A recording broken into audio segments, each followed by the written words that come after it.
Hey guys, welcome to my channel. My name is Atif Iqbal और आज हम वीडियो देखने वाले हैं वर्ल्ड अफेयर प्रशांत सर की वीडियो।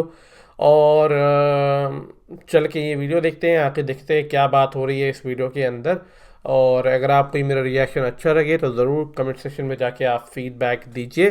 वहाँ से हमें पता चलेगा कि आखिर क्या बात हो रही है। और आपका फीडबैक जान के मज़ा आएगा। आप मुझे ट्विटर या इंस्टाग्राम पे फॉलो कर सकते हैं। ट्विटर पे पॉलिटिकल चीज़ों के लिए, इंस्टाग्राम पे पर्सनल चीज़ों के लिए।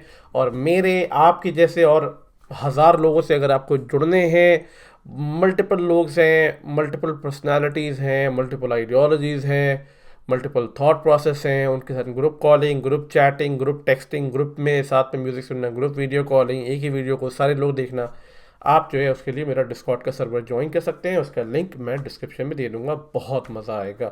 आप मुझसे बात करोगे उससे अच्छा है कि आप अपने जानने वाले और भी लोगों से बात करो, क्योंकि आप जितना ज़्यादा लोगों से बातें करोगे आपका थॉट प्रोसेस काफ़ी ज़्यादा खुलेगा। आपको पता चलेगा कि हाँ, मैं सही हूँ इस चीज़ में, हो सकता है कि मैं इस चीज़ में गलत हूँ। तो वो बहुत अच्छा लगेगा। वहाँ से जुड़ सकते हो। और मैं आपको बता दूँ कि मैं सैटरडे और संडे लाइव रखता हूँ, जहाँ पे आप भी उसका हिस्सा बन सकते हैं और अपनी बातें रख सकते हैं। ठीक है, चलो चल के सर की वीडियो पे रिएक्शन देते हैं और देखते हैं कि आखिर क्या बात हो रही है। चलो स्टार्ट, 3 2 1 गो। नमस्कार and welcome you to world affairs. मैं प्रशांत धवन। नाउ रिसेंटली देखा गया एक बहुत अच्छी न्यूज आई है मेक इन इंडिया के लिए। एप्पल ने भारत में बने हुए जो आईफोन्स हैं, ये टोटल 10,000 करोड़ के ऐसे जो फोन्स हैं ये करे हैं एक्सपोर्ट दुनिया भर में। ये अपने आप में पहली बार हम देख रहे हैं इतिहास में वो जब दुनिया की सबसे बड़ी कंपनी, क्योंकि मार्केट वैल्यूएशन के हिसाब से आप अगर देखें तो Apple is the biggest company in the world. और इसलिए रिसेंटली ऐसे आर्टिकल्स पब्लिश हुए हैं कि एप्पल की big bite exports from India at 10,000 crore क्या रुपीस। बात है यार। और यहाँ पे आपको समझना होगा, अगेन इससे बहुत सारे पॉजिटिव पॉइंट्स निकलते हैं। एक पॉजिटिव पॉइंट तो ये है कि इंडिया में असेंबल्ड एप्पल, मैन्युफैक्चर्ड तो नहीं कहूंगा, कंप्लीटली मेड इन इंडिया नहीं है। ज्यादातर आपको ऐसे फोन्स पे ये दिखेगा असेंबल्ड इन इंडिया, जो कोई ज्यादा सैड होने वाली बात नहीं है। जो चाइना से भी आ रहे हैं वहां पर भी असेंबल्ड इन चाइना ही लिखते हैं ये लोग। तो जो असेंबल्ड इन इंडिया फोन है ये दुनिया भर में आज के समय एक्सपोर्ट किए जा रहे हैं, चाहे यूरोप हो, अफ्रीका हो, ऑस्ट्रेलिया हो। इंडिया एज ए ब्रांड उभर रहा है दुनिया में एज ए मैन्युफैक्चरिंग पावर, क्योंकि जब आप दुनिया की हाईएस्ट मार्केट कैप वाली कंपनी के प्रोडक्ट्स खुद मैन्युफैक्चर करते हो, ना सिर्फ अपनी जनता के लिए, दुनिया के लिए भी, तो ऑब्वियसली दुनिया में आपका फुटप्रिंट बढ़ने वाला है। Make in India as a brand लगातार ग्रो होता रहेगा और अभी बस शुरुआत है। ये याद रखिएगा, जो ये 10,000 करोड़ है ये इस फाइनेंशियल ईयर के थे। जब मार्च खत्म हो जाएगा, अगला फाइनेंशियल ईयर स्टार्ट होगा, तब कोई बड़ी बात नहीं है कि ये 10,000 करोड़ रुपए 15 से लेकर 20,000 करोड़ क्या या फिर बात है। उससे ज्यादा भी हो सकते हैं। एप्पल के बहुत ज्यादा बड़े प्लान्स हैं इंडिया के रिगार्डिंग। नाउ इससे कितनी जॉब्स बन रही हैं, इस सब की वजह से ताइवान के साथ हमारे रिलेशंस लगातार स्ट्रॉन्ग क्यों हो रहे हैं, ये डिस्कस करेंगे हम इस वीडियो में। बहुत कुछ सेमीकंडक्टर। आपको जानने को मिलेगा। So a lot to know, a lot to discuss as always. But before we begin, एक प्रश्न यहाँ पे मैं आपसे पूछूंगा। भारतीय इकोनॉमी में ना एक स्लैक सीजन आता है। आप कह लीजिए एक ऐसा सीजन जहां पे ग्रोथ उतनी नहीं होती, सब कुछ थोड़ा सा सुस्त सा चलता है, इसको आई हम थिंक कहते हैं विंटर। Slack season. आपको ये बताना है बी। कि हिस्टोरिकली इंडिया का स्लैक सीजन, इंडियन इकोनॉमी का स्लैक सीजन कब आता है? ऑप्शन ए मार्च अप्रैल में, I option B think B. सितंबर दिसंबर में, ऑप्शन सी जनवरी जून में, या फिर ऑप्शन डी फरवरी अप्रैल में। कमेंट सेक्शन में सब लोग उत्तर करो, सही आंसर आपको दूंगा वीडियो के अंत में। नाउ फर्स्ट ऑफ ऑल, अगर आप ये सोच रहे हैं कि 10,000 करोड़ रुपीस अपने आप में बड़ी फिगर है, मगर क्या एप्पल सिर्फ इतना ही मैन्युफैक्चर करता है इंडिया में, इतना ही वर्थ का? तो देखिए, यहाँ पे हम बात कर रहे थे सिर्फ एक्सपोर्ट्स की कि इंडिया में बनाकर बाहर के देशों को कितना बेचा। अगर हम बात करें टोटल रेवेन्यू की, तो इस फाइनेंशियल ईयर में एप्पल का जो टोटल रेवेन्यू है डेफिनेटली 30,000 करोड़ से भी ऊपर जाने वाला है। मतलब कि देखो इसका, अब यहाँ पे आप सोचेंगे हम क्यों खुशियां बना रहे हैं, कंपनी बेगानी, वो दूर कहीं जाकर यूएसए में कंपनी बसी हुई है। कंपनी की मार्केट वैल्यूएशन 2.7 ट्रिलियन डॉलर्स है, ऑलमोस्ट जितनी इंडियन इकोनॉमी है उतनी वैल्यूएशन एप्पल की है। Why are we happy about this? देखिए, खुश होने की बात यहाँ पर कुछ हद तक ये है कि पहले क्या होता था कि इंडिया में कोई एप्पल का प्रोडक्ट मैन्युफैक्चर नहीं होता था। हम लोगों को कुछ अगर एप्पल का परचेज करना था तो हम सीधा बाहर अपना रुपी भेजते थे और उसके बाद एप्पल के प्रोडक्ट्स इंडिया में हम परचेज कर पाते थे। अब क्या हो रहा है कि इंडिया में ही जो 70 से लेकर 80% की डिमांड है ना एप्पल के प्रोडक्ट्स की, कि एप्पल का फोन हो गया, कोई और चीज हो गई, तो ये इंडिया में ही मैन्युफैक्चर करके इंडियंस को प्रोवाइड की जा रही है। ये बहुत बड़ी बात है कि इससे हमारी जो करेंसी है ये बाहर नहीं जा रही, और इससे देखो जॉब्स भी बहुत सारी बन रही हैं।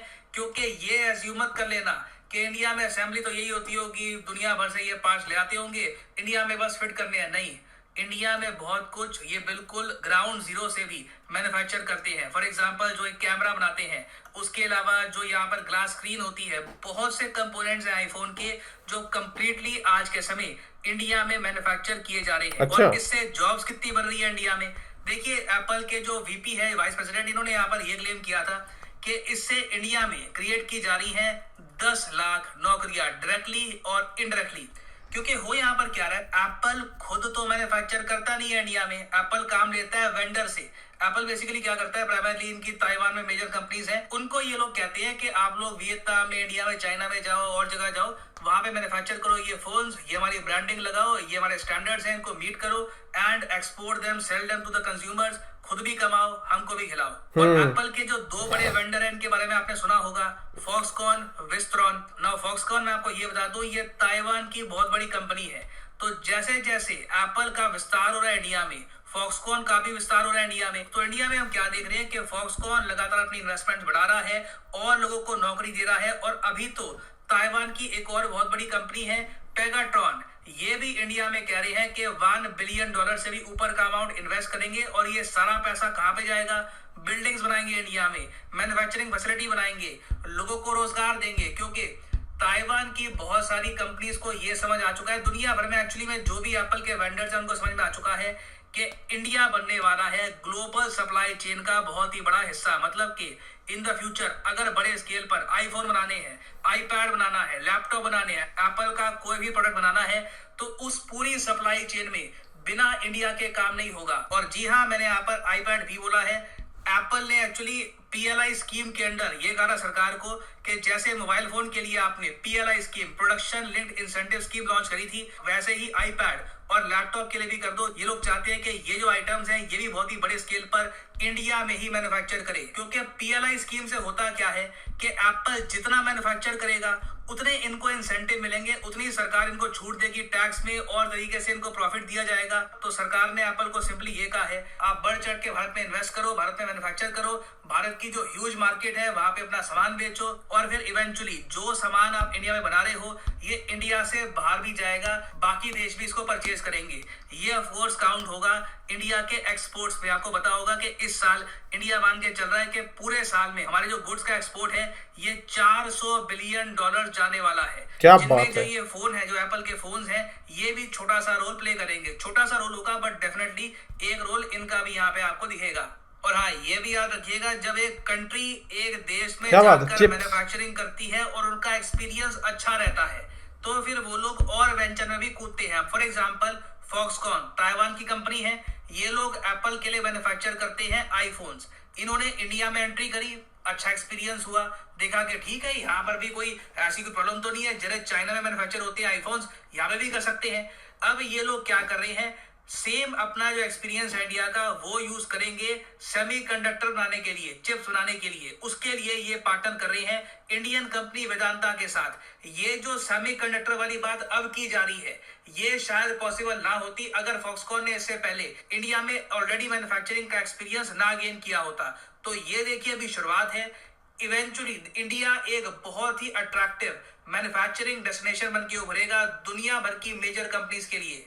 और इस सब से ऑब्वियसली इंडिया में जॉब्स बढ़ेंगी, ओवरऑल इन्वेस्टमेंट्स भी बढ़ेगी, मगर एक बहुत ही बड़ा इम्पैक्ट इससे ये होगा कि इंडिया को दुनिया में रिप्लेस कर पाना बहुत ही मुश्किल हो जाएगा। आपको याद होगा बहुत ही लंबे समय तक चाइना जब दुनिया की अकेली मेजर वर्ल्ड फैक्ट्री बन गया था, तब एक बार को कंट्रीज चाइना के अगेंस्ट कुछ बोलने से पहले सोचती थी कि सब कुछ तो ये लोग मैन्युफैक्चर करते हैं, हमको इनके साथ रिलेशंस बना के रखने होंगे, नहीं तो अचानक से जो पूरी सप्लाई है इंपॉर्टेंट प्रोडक्ट्स की ये रुक जाएगी। अब क्या है कि इंडिया धीरे धीरे चाइना को रिप्लेस कर रहा है। और याद रखिएगा, जैसे ही इंडिया ने ग्लोबल सप्लाई चेन में एक बड़ा स्टेक पकड़ लिया, अभी हम वहां पे पहुंचे नहीं है, 3-4 साल में पहुंच जाएंगे, फिर आप देखेंगे भारत को जो ओवरऑल रिस्पेक्ट दी जाएगी वर्ल्ड स्टेज पर वो भी और ही लेवल की होगी। ऑलरेडी आप देख रहे हैं कि यूरोप, यूएस बहुत ही अलग तरीके से बात करते हैं इंडिया से। तो अभी बस ये शुरुआत है, धीरे धीरे आपको इसमें और प्रोग्रेस दिखेगी and it will benefit India economically and geopolitically as well. ना वापस आते हैं अपने I एमसीक्यू think की answer is तरफ B. कि स्लैग सीजन जो है I hope. भारतीय I hope. इकोनॉमी का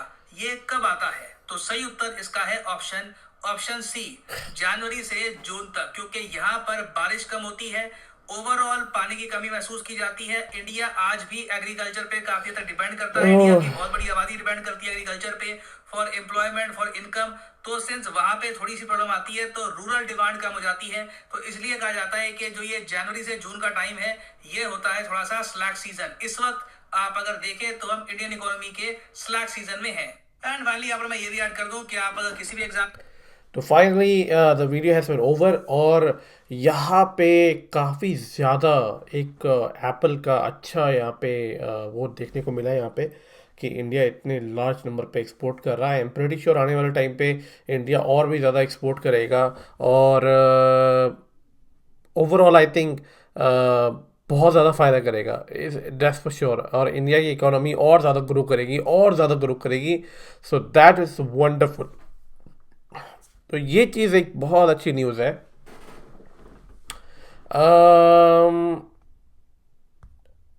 इंडिया चाइना से बेटर कॉम्पिटिटर क्यों मतलब होगा इन द अपकमिंग फ्यूचर।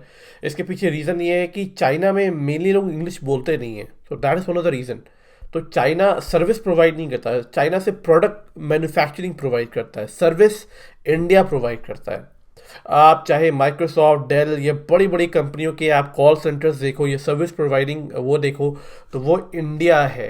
तो इंडिया के लिए डबल डबल अपॉर्चुनिटी है। उस कंपनी का प्रोडक्ट भी इंडिया में बन रहा है और उस कंपनी का सर्विस भी इंडिया में होगा। मैं कितनी बार अमेरिका में बैठ के जब माइक्रोसॉफ्ट, डेल में कॉल करता हूँ तो वो कॉल मेरी इंडिया लगती है, दिल्ली, नोएडा, इन सब जगहों पे लगती है। तो ये एक बहुत बड़ी अपॉर्चुनिटी है। और सबसे बड़ी बात है कि इंग्लिश एक बहुत बड़ा रोल प्ले करने वाला है यहाँ पे, क्योंकि चाइना के अंदर बड़े बड़े अच्छे अच्छे लोगों को इंग्लिश नहीं आती। ये बड़ी अजीब बात है। यहाँ पे मैं कितने चाइनीज़ लोगों को मिल चुका हूँ जिनको इंग्लिश नहीं आती, they are very highly educated, but उनकी इंग्लिश बहुत ख़राब है। तो आई थिंक ये बहुत बड़ा एडवांटेज होगा जब हम ग्लोबली अपने आप को कनेक्ट करेंगे ऑल ओवर द वर्ल्ड से, जो बड़ी बड़ी कंपनियों से हम कनेक्ट करेंगे। तो I think we will be able to give services plus manufacturing product. तो आई थिंक हमें ज़्यादा जॉब मिलेगी, ज़्यादा जॉब सरकार प्रोवाइड कर पाएगी, हमारी कंट्री उतनी अच्छी और ग्रो करेगी, और वो पैसे हम अलग अलग जगह पे इन्वेस्ट कर पाएंगे। तभी आप देख रहे हैं कि सरकार बहुत तेज़ी से हाईवे, एक्सप्रेसवे, रोड्स बना रही है, क्योंकि आई एम प्रिटी श्योर कि ये उसी चीज़ों में काम आएगी। जब वो मैन्युफैक्चरिंग चीज़ें सेटअप होंगी तो उस पर रोड का बहुत बड़ा रोल है, जो कि मुझे लगता है बीजेपी गवर्नमेंट बहुत ज़बरदस्त कर रही है। दिल्ली मेरठ एक्सप्रेसवे मैंने अभी देखा था, मैं उसमें होके भी आया था लास्ट ईयर। अभी दिल्ली मुंबई एक्सप्रेसवे की मैंने फ़ोटो देखी थी, जो कि अमेजिंग वर्क। अगर आपको वो ट्वीट देखना है फ़ोटो का दिल्ली मुंबई एक्सप्रेसवे का, तो आप मुझे ट्विटर पे फॉलो कर सकते हैं, वहाँ पे आप जाके देख सकते हैं वहाँ पे। तो ये बहुत ज़्यादा काम हो रहा है। I think it's an amazing upcoming bright future for India. और मुझे लगता है कि चाइना सिर्फ एक चीज़ प्रोवाइड कर पा रहा था, प्रोडक्ट। हम दो चीज़ प्रोवाइड कर पाएंगे, सर्विसेज एंड प्रोडक्ट। तो ये हमारे लिए एक बहुत अच्छी अपॉर्चुनिटी होने वाली है हम सब के लिए। So that's a good news. अगर आपको वीडियो अच्छी लगी तो प्लीज़ अपना फीडबैक कमेंट सेक्शन में ज़रूर दें। मैं आपसे मिलता हूँ नेक्स्ट वीडियो में, तब तक के लिए टेक केयर एंड अपना ध्यान रखें।